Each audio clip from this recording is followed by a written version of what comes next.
বিসমিল্লাহির রহমানির রহিম। সহিহ বুখারী ও মুসলিমে বর্ণিত আছে যে হযরত আবু হুরায়রা রাদিয়াল্লাহু আনহুকে নবী সাল্লাল্লাহু আলাইহি সাল্লাম যাকাতের খাদ্য সামগ্রী পাহারা দেওয়ার দায়িত্ব দিয়েছিলেন।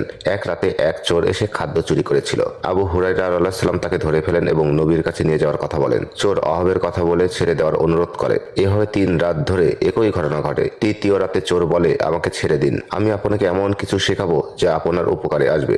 ঘুমানোর আগে আয়াতুল কুরসি পড়বেন, তাহলে আল্লাহ আপনার জন্য একজন পাহারাদার নিয়োজিত করবেন এবং সকাল পর্যন্ত কোনো শয়তান আপনার কাছে আসতে পারবেন না। আবু হুরায়রা রাদিয়াল্লাহু আনহু তাকে ছেড়ে দেন। পরদিন নবী সাল্লাল্লাহু আলাইহি ওয়াসাল্লামকে ঘটনাটি বললেন। তিনি বলেন, সে মিথ্যাবাদী হলো, এবার সত্য বলেছে, সে ছিল শয়তান। এই ঘটনা থেকে বোঝা যায় আয়াতুল কুরসি এত শক্তি যে শয়তান নিজেই এর সুরক্ষার কথা স্বীকার করে।